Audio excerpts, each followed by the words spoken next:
Hello madam, मी तुमच्याकडे डिलिव्हरीसाठी नाव घालायला आले, पण मला नॉर्मल डिलिव्हरीच पाहिजे. हा, सलाम अलैकुम.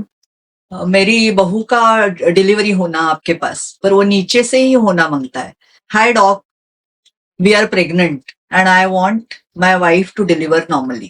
हे असे संवाद माझ्या केबिनमध्ये रोज घडत असतात. नमस्कार, मी डॉक्टर स्मिता संसारे ओळखे आणि मी आज या तरंग मंचावर पहिलं पुष्प गोवण्यासाठी आलेले आहे. मी गेली 36 वर्ष प्रॅक्टिस करते हो. मी आहे ऑब्स्टेट्रिशियन अँड गायनेकॉलॉजिस्ट, प्रसूती आणि स्त्रीरोग तज्ञ. 36 वर्ष, बराच काळ मी प्रॅक्टिस करतेय आणि ह्या 36 वर्षात बरंच काही बदललंय. 15 वर्षापूर्वी एक पेशंट माझ्याकडे आली आणि म्हणाली, मॅडम तुमच्या ह्या हॉस्पिटलमध्येच माझा जन्म झाला. तेव्हा मला रिअलाइज झालं की मी आता दुसरी पिढी जन्माला घालतेय, दुसऱ्या पिढीची डिलिव्हरी करतेय. फार समाधान वाटतं. पण आजूबाजूला जो सगळा बदल होतोय ना, विस्मयाने मी त्या बदलाकडे बघत असते. काय काय बदललंय? खूप काही बदललंय. पूर्वी रोजच्या मी 3 ते 4 डिलिव्हरी करत असते. आता 2 दिवसातून एखादी डिलिव्हरीचं प्रमाण कमी झालंय, नक्कीच कमी झालंय.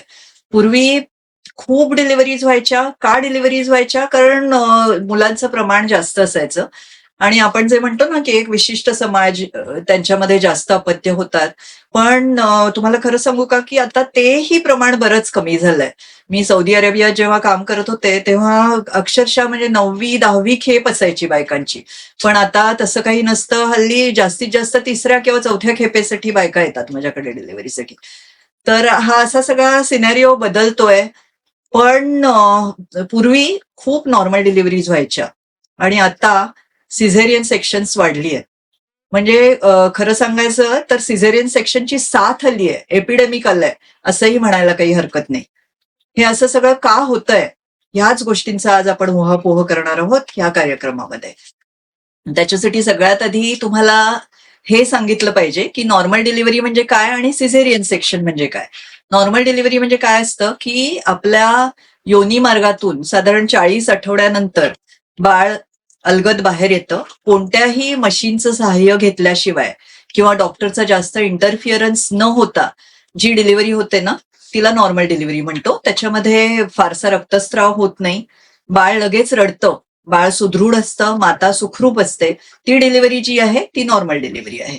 सिझेरियन सेक्शन मध्ये काय होतं, की पोटाच्या 5 ज्या परती आहेत त्यांना आपण कापून डिलिव्हरी करतो, गर्भाशयाला छेद दिला जातो आणि त्यातून बाळ बाहेर काढलं जातं. ती जी डिलिव्हरी आहे त्याला सिझेरियन म्हणतो.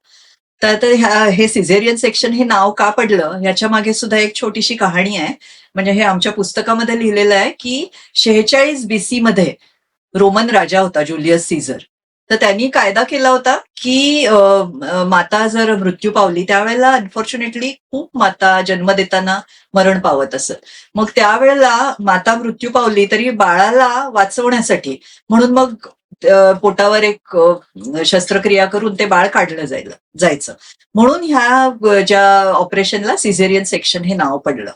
आपल्या हिंदू मायथॉलॉजीमध्ये सुद्धा हा असा एक संदर्भ आढळतो, की बिंबिसार राजा जो होता त्याची जी डिलिव्हरी झाली होती ती पण म्हणे असं पोटावर छेद देऊन त्याची माता मृत्यू पावल्यानंतर झाली होती आणि हे चाणक्याच्या सांगण्यावरून केलं गेलं होतं असं म्हणतात.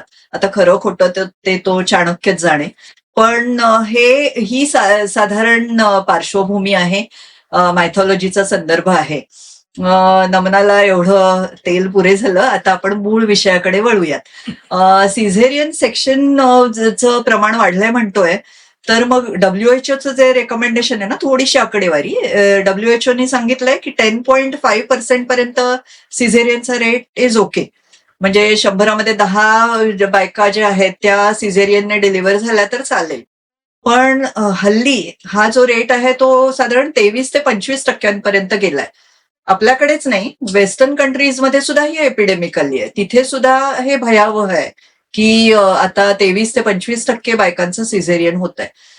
त्याच्यामध्ये सुद्धा फरक आहे राज्यांमध्ये.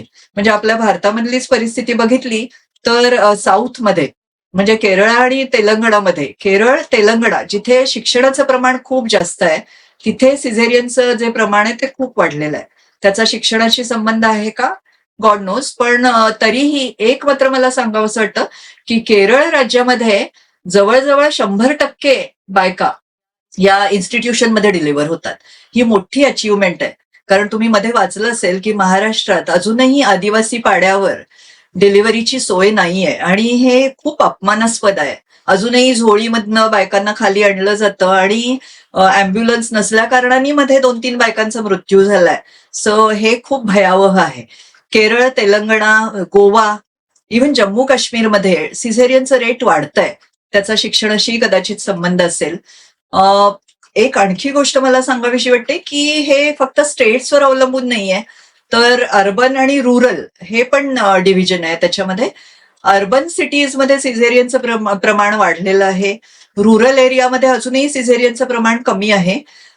परत असंही लक्षात आलंय, की पब्लिक हॉस्पिटलमध्ये सिझेरियनचं प्रमाण कमी आहे, पण प्रायव्हेट हॉस्पिटलमध्ये सिझेरियनचं प्रमाण वाढतंय.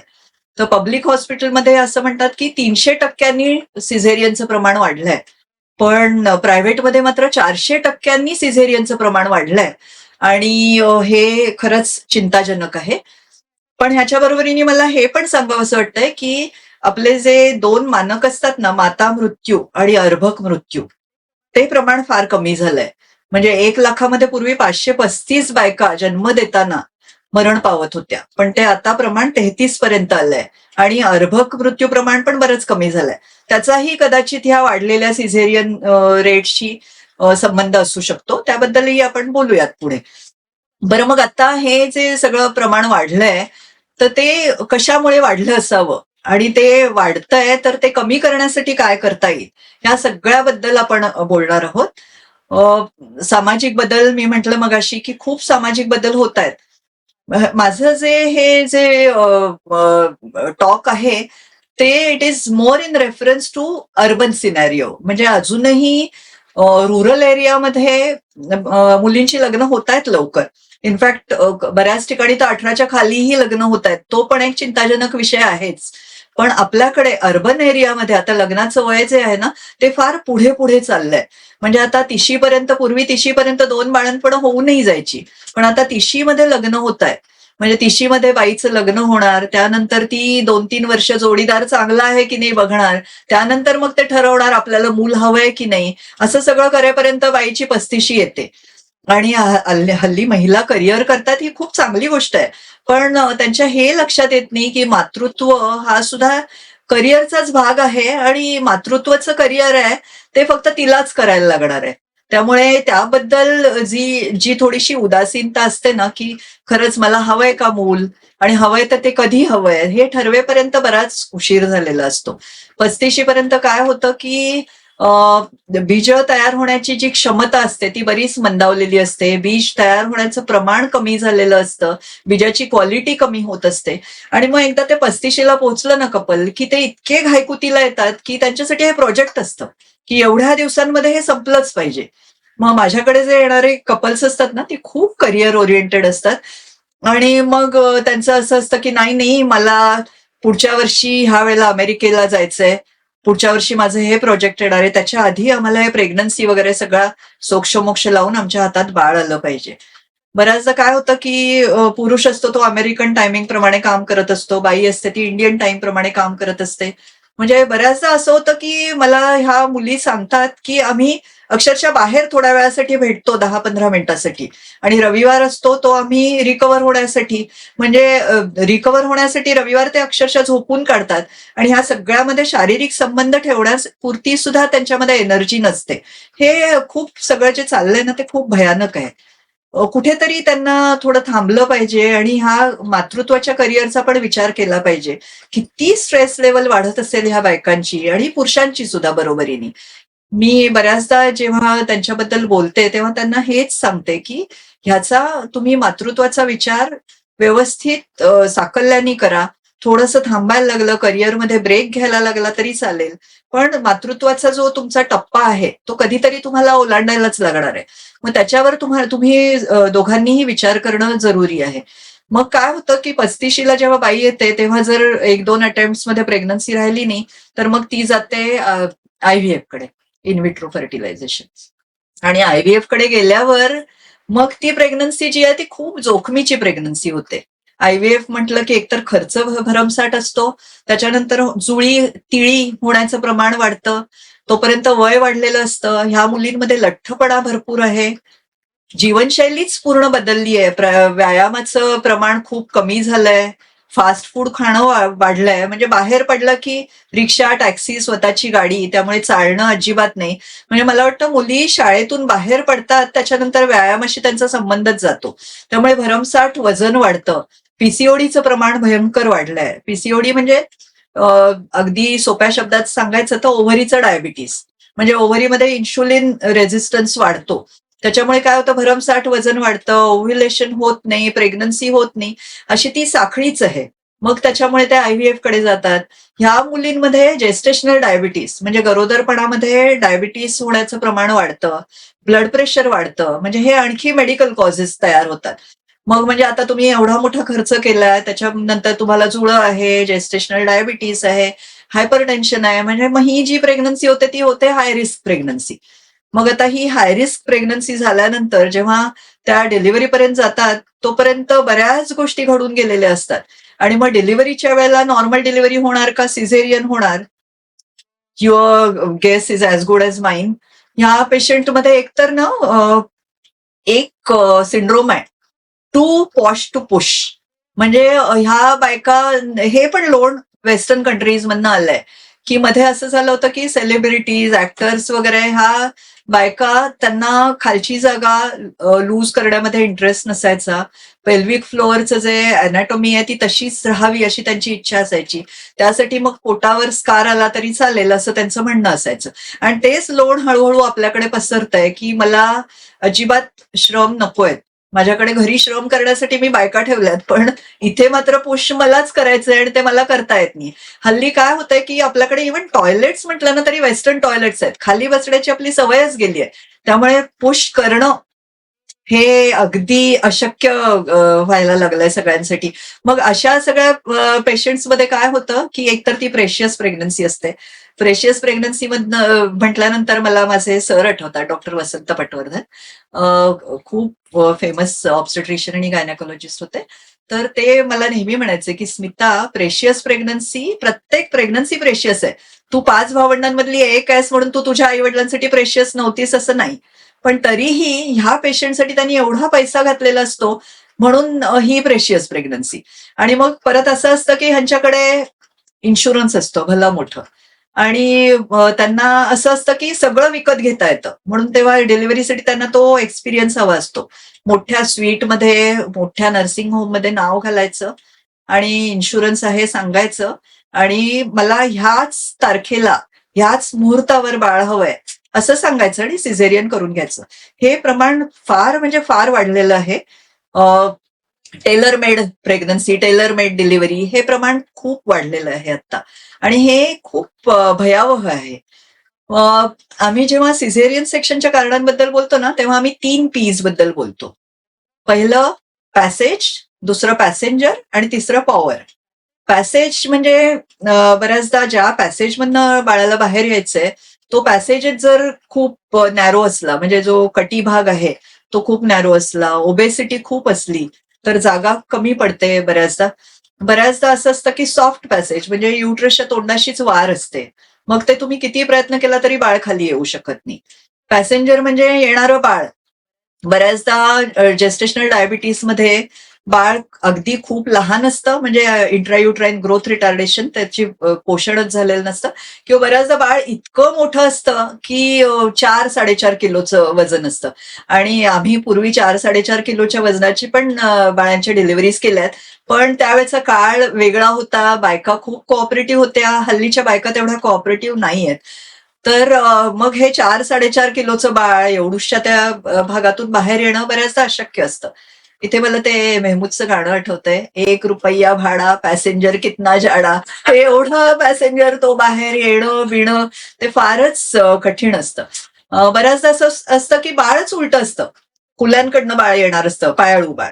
बऱ्याचदा जुळी असतात, जुळी असली एखादं बाळ कुल्याकडनं असलं, ब्रीच प्रेझेंटेशन असलं, बाळाचा हातच पुढे असला, कॉर्ड खाली असला, तर मग अशा वेळेला पॅसेंजरमध्येच काही प्रॉब्लेम असला तर डिलिव्हरी होत नाही. आता एक नवीन कारण आलंय की बाळाच्या गळ्याभोवती नाळ आहे. हल्ली प्रत्येक सोनोग्राफी रिपोर्टमध्ये दिसतं बाळाच्या गळ्याभोवती नाळ आहे. म्हणजे आता तर पेशंट जेव्हा सोनोग्राफीला जातात तेव्हा विचारतात की उसके गले में नाळ तो नाही आहे ना, म्हणजे बाळा तेवढं तेवढं त्यांना कळायला लागलं की प्रत्येक बाळाच्या गळ्यामध्ये नाळ असते. आणि मी प्रत्येक पेशंटला सांगते की नाळ जशी बाळाने घेतली आहे तशीच ते बाळ काढून पण टाकणार आहे, त्यामुळे त्याची काळजी करू नका. दुसरं एक कारण असतं फिटल डिस्ट्रेस, म्हणजे की बाळानी शी केली, पाणी जे आलंय बाहेर ते खराब आहे. ह्याचा पण एक किस्सा आहे. मी सौदी अरेबियात होते तेव्हा हाय अल्टिट्यूड होते. आभा जे होतं ते एक हिल स्टेशन होतं. तर मी पहिल्या वेळेला जेव्हा रुजू झाले तेव्हा पहिला पेशंट पाहिला आणि पूर्ण मेकोनियम स्टेन्ड लायकर, म्हणजे बाळांनी शी केलेली. म्हटलं चला चला सिझेरियनला घेऊ, आणि सगळे हसायला लागले. ते म्हणाले इथे ऑक्सिजनचा सप्लाय इतका कमी आहे ना की प्रत्येक बाळ शी करतं. त्यामुळे मेकोनियम स्टेन्ड लायकर म्हणजे फिटल डिस्ट्रेस आहे असं नाही. अर्थात आपल्याकडे सिनॅरिओ वेगळा आहे. आपण समुद्र सपाटीला आहोत. मग बाळाला ऑक्सिजनचं प्रमाण कमी झालं की बाळ शी करतं आणि मग ते आपल्याला कळतं, मग आपल्याला थांबता येत नाही. त्याच्यात सुद्धा असं आहे की डिलिव्हरी लगेच होणार असली तर आपण पटकन डिलिव्हरी व्हॅक्युमनी किंवा फोर्सेप्सनी करू शकतो. पण खूप वेळ लागणार असेल तर ऑफकोर्स बाळाचे जीव वाचवण्यासाठी आपल्याला सिझेरियन करायला लागतं. हल्ली बरीच मशीन्स आली आहेत नॉन स्ट्रेस टेस्ट सारखी. त्यामुळे डिलिव्हरीच्या वेळेला ते पोटावर मशीन लावलेलं असतं. कळ आली की बाळाचे ठोके खाली जातात, पण कळ गेल्यावर बाळाचे ठोके वर यायला पाहिजे. ते मग ते सतत 15-20 मिनिटं आले नाहीत तर मग बाळ गुदमरण्याची शक्यता असते. ती शक्यता आधीच समजते, म्हणूनही बरीच सिझेरियन्स होतात. आणि मग पेशंट्स म्हणतात आतापर्यंत तर सगळं चांगलं होतं, सोनोग्राफीज इतक्या केल्या, इतक्या तपासण्या केल्या, तिला कळाही चांगल्या सुरू झाल्या आणि आता तुम्ही सिझेरियन करताय.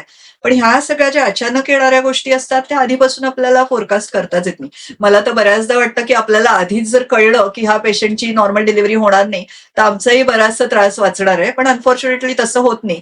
म्हणजे अक्षरशः एखादी पेशंट डिलिव्हरीला आली की आम्ही गॅसवर असतो पेशंट डिलिव्हर होईपर्यंत. 36 वर्षानंतर सुद्धा मला अंदाज येत नाही की किती वेळात पेशंट डिलिव्हरी होणार. म्हणजे हे खूप अनप्रेडिक्टेबल सायन्स आहे ऑब्स्टेट्रिक्स, मला असं म्हणायचंय. तिसरं आपण पी म्हणत होतो पॉवर. पॉवर म्हणजे काय की कळा किती येतायत, किती किती वेळानी येतायत, कळा चांगल्या आहेत का. पूर्वी तुम्हाला आठवत असेल की 2-2, 3-3 दिवस बाईला कळा येत असायच्या. पण आता आपण इतका वेळ कळांची वाट बघत नाही. इथे सुद्धा मला माझ्या एक टीचर होत्या, डॉक्टर लोपेज मॅडम म्हणून. तर त्यांनी मला सांगितलेलं वाक्य नेहमी आठवतंय, you should never let the sun rise twice or set twice on the labouring woman. म्हणजे दोनदा सूर्योदय किंवा दोनदा सूर्यास्त त्या बाईला लेबरमध्ये असताना बघायला लागला नाही पाहिजे. 24 तासात बाईची डिलिव्हरी झाली पाहिजे. आणि हे इतकं इनग्रेंड आहे की 24 तासापेक्षा आम्ही कधीही कोणत्याही बाईसाठी डिलिव्हरीची वाट बघत नाही. तर हे असे 3 पीज आहेत, पॅसेज, पॅसेंजर आणि पार. आणि ह्या सगळ्या 3 पीज बरोबर चौथा पी आहे मराठीतला पैसा. सगळेजण म्हणतात की डॉक्टर जे आहेत पैशासाठी सिझेरियन करतात. सिझेरियनचं कॉर्पोरेटायझेशन झालंय का? पैशासाठी सिझेरियन्स होत आहेत का? थोड्याफार प्रमाणात होतही असतील, म्हणजे ते नाकारता येत नाही.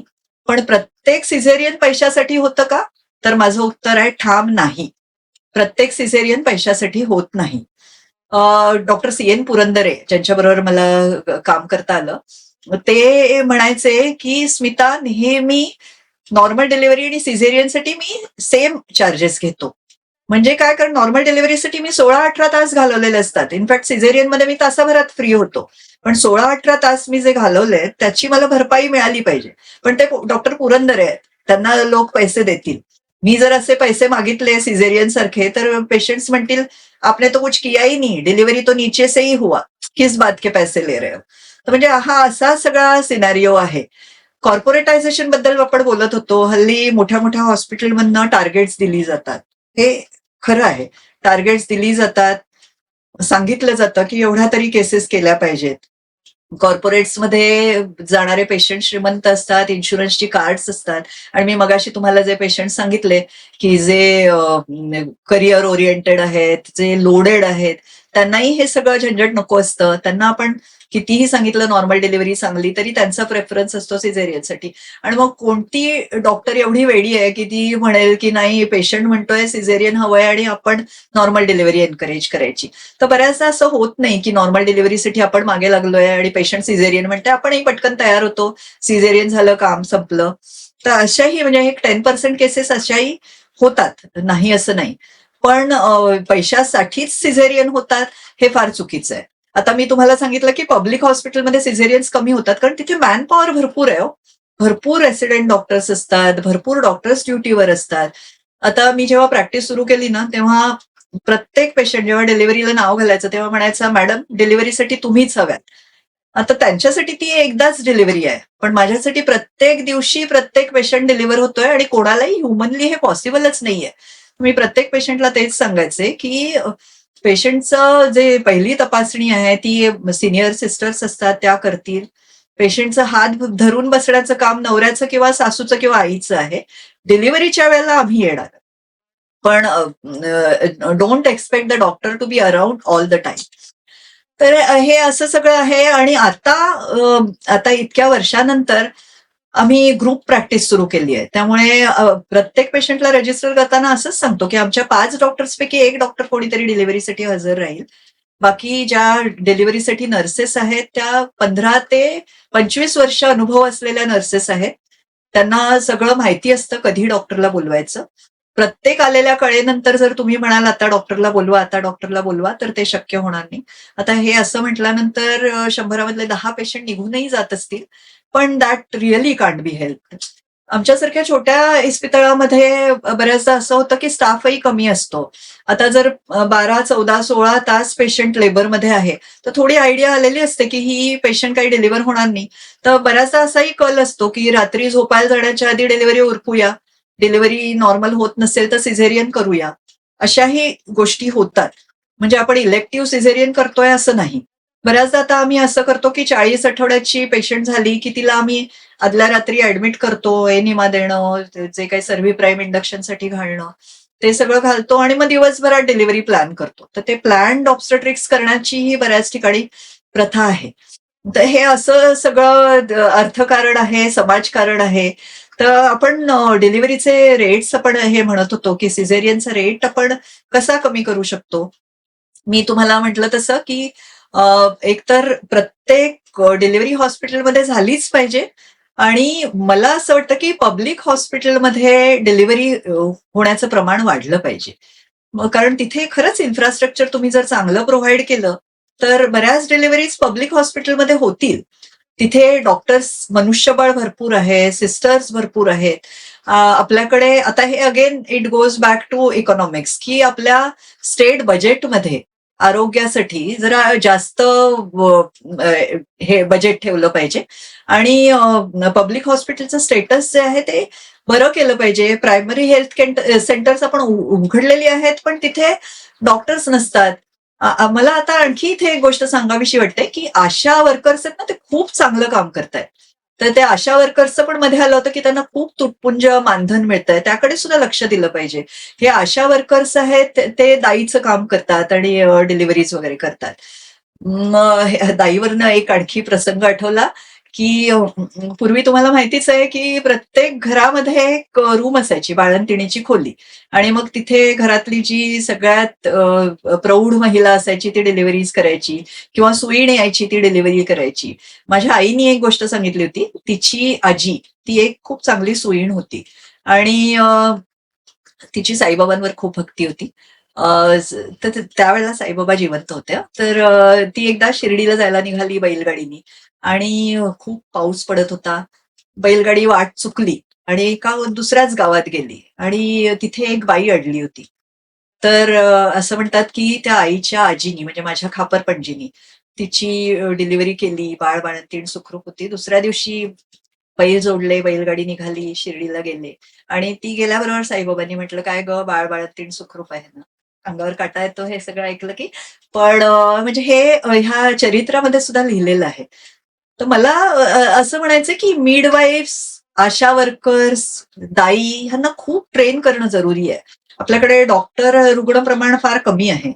तर व्यस्त प्रमाणात आहे. डॉक्टर्स खूप कमी आहेत, रुग्ण जास्त आहेत. तर आपला ही जी मधली गॅप आहे ना, ती आपण ह्यांनी आशा वर्कर्सनी, मिडवाईफ्सनी भरू शकतो. बाकी दुसरा एक महत्वाचा मुद्दा, कन्झ्युमर प्रोटेक्शन ऍक्ट. जेव्हापासून पेशंट जो आहे तो ग्राहक झाला आणि डॉक्टर विक्रेता झाला ना, तेव्हापासून फार गडबड झाली आहे. म्हणजे आता जस्ट इमॅजिन करा की मी डिलिव्हरीसाठी रात्री गेली आहे, पेशंट आलाय. पेशंट बरोबर आम्ही सांगतो 2च रिलेटिव्ह, पण पूर्ण मोहल्ला येतो. आणि प्रत्येकाच्या हातात आम्हाला वाटतं दगडच आहेत. इतकं प्रेशर असतं, ते प्रेशर, पॉलिटिकल प्रेशर. अभी तक क्यों नहीं हुई, अभी तक क्यों नहीं हुई डिलिव्हरी, अभी तक तो होना ही मांगता था.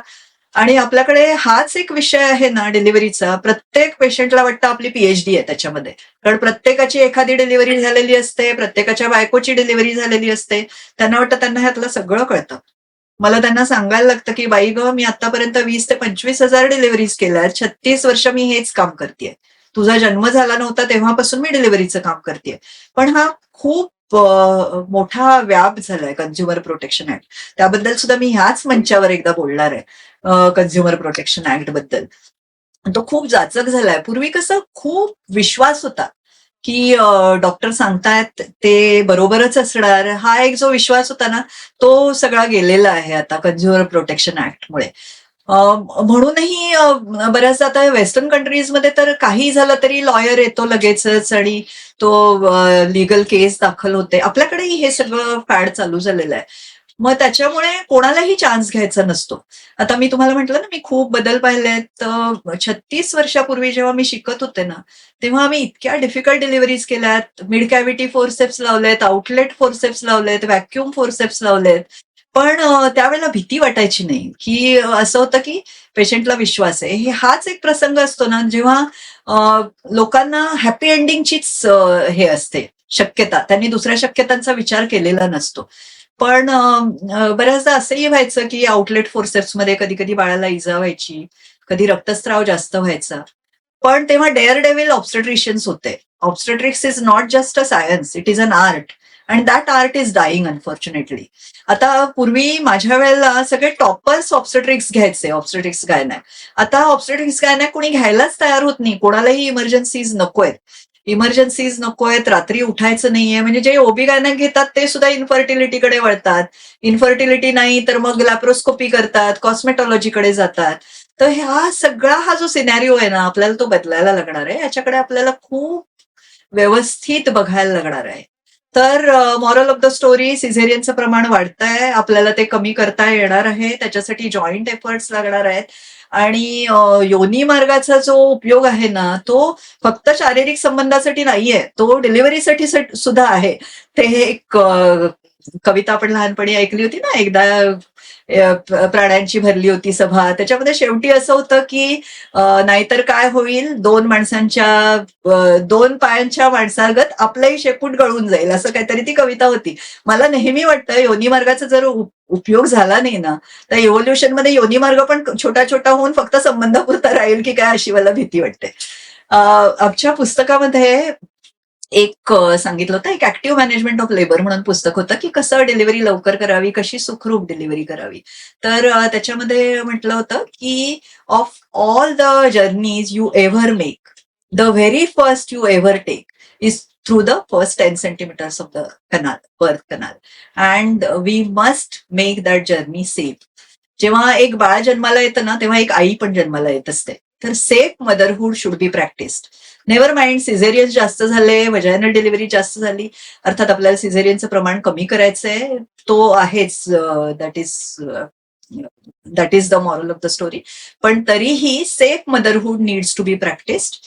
जच्चा और बच्चा सुरक्षित होना चाहिए. Safe motherhood should be practice. That should be the aim. आणि मला वाटतं एवढं बोलून मी माझं जे हे पहिलं टॉक आहे तरंग मंचवर ते संपवते. खूप मजा आली आणि आय एम शुअर तरंग मंच वाले मला परत बोलवतील. टीम तरंगचे खूप खूप आभार आणि त्यांचं अभिनंदन आणि खूप शुभेच्छा त्यांना पुढील कार्यक्रमासाठी. नमस्कार.